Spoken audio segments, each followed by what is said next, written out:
Hey guys, just out here in the shop this morning doing some work on the ultimate Ford Flathead. And this morning what I'm working on is cleaning up these combustion chambers on the heads.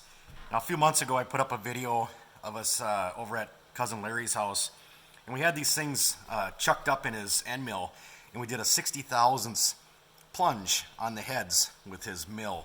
And it was a pretty neat deal. It was Larry's a very knowledgeable guy. He's been a machinist for years, and he's been selling tooling and helping shops set their machines up for a very long time. And he's a super good guy. And when I need a hand with some machining, he's the guy I give a call. And you can see right here, this is the result from his milling that day.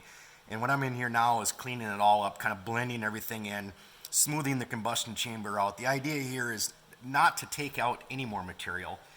We've taken out what we needed to, and now I'm trying to do is just clean everything up, make it flow nice, smooth all the casting up in here.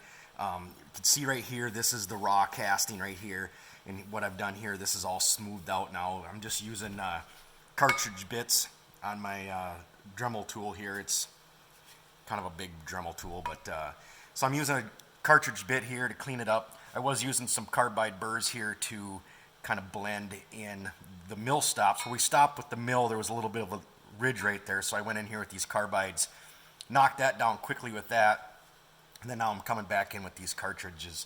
And I got a local place by me called Harbor Freight. Well, I think they're nationwide actually, but you can buy a lot of them for really cheap. They go quick. I mean, I've used this many already to do 1, 2, 3 cylinders so far. I'm not shy about changing them. As soon as I feel like they're not working, I pull them off, put a new one on. I keep one off to the side over here that once the sharp edge is gone off it, but it's still got a little life in it, I keep that just right over here so I can go back to it, because as you're working in here, there's different angles you can get in here with this, and it kind of gets wore out where it's not working what you're doing. But if you take it off and put a fresh one on, you can get back in that corner again and then change back over when you're getting down and you're kind of working flat. So I mean, they're pennies. It's like a couple dollars for, I don't know, it's like 25 or something, maybe $4 or $5 for 25, but they probably don't last as good as or long as the 3M ones, but they're cheap. Like I said, I'm not shy about changing them out at all. But I went through everything with the carbide, and like I said, I'm just finishing up this one head. I almost have it done. I just thought I'd go through it a little bit with the cartridge on here. I think I'll just finish this one up. Takes a little while. Fast forward through it if you want. I'm just trying to show you what I'm doing. Like I said, it's so hard to find some of this stuff on YouTube, and hopefully I'm helping guys out. In the comments, it seems like I am. There seems to be a few people out there building one along with me right now, and so maybe this will help you out. But like I said, go ahead and watch it. Fast forward if you want. But anyways, that is what I'm working on today. My next step is to tackle the oil system on the block then, and what I'm going to do there is I'm going to put a full flow fuel filter system on it, and there's going to be some drilling and tapping to do on that, and that'll be one of my next videos is working on the block some more. I've just about got the block wrapped up and ready to paint it, so let's go ahead and do some deburring here, or polishing I guess I should call it, and enjoy. Hopefully I teach you something.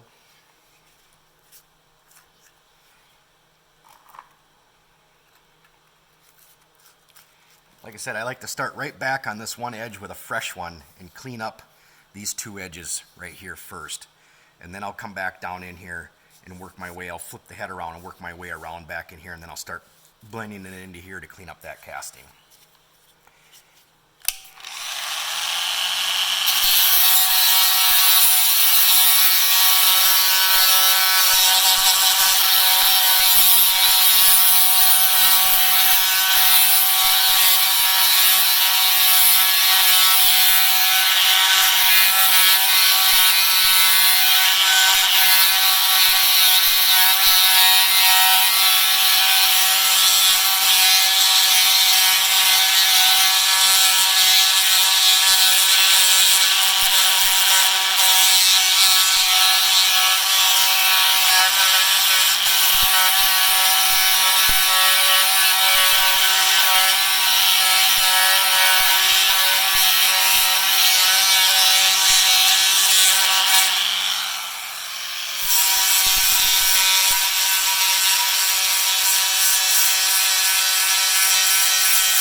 And I like using the electric one versus an air. An air one, they're loud, and it's tough to control the speed on them, and they're cold. It's wintertime right now, and my compressor actually sits in kind of a room off to the corner of my shop, and it's not as warm in that room as it is in the rest of my shop. So when the air comes through it makes my hands cold. And I don't like cold hands when I'm working on stuff. So I really like this electric one. And then it's got a speed adjustment on the back, and I'm running it actually on a fairly low speed. I got it on 2 right now. I was running a little bit faster, and it seemed like it was tearing up the cartridges a lot faster. So I slowed it down, and that seemed to really help. So I really like the electric one because of the noise. And like I said, it doesn't run cold air through it then. So, but use whatever you got. That's what I do all the time. I always use what I got. I happen to have one of these, and I like it versus the air.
And as you can see, it takes a while.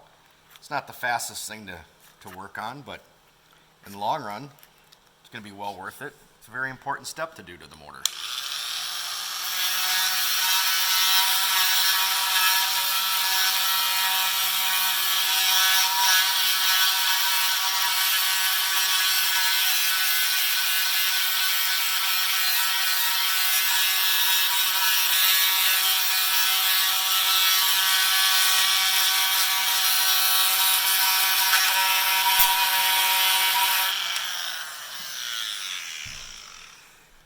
So I'll save you the boredom of me finishing this because it has several more minutes yet. It's going to take me, it's probably taking me 10 to 15 minutes per cylinder to do.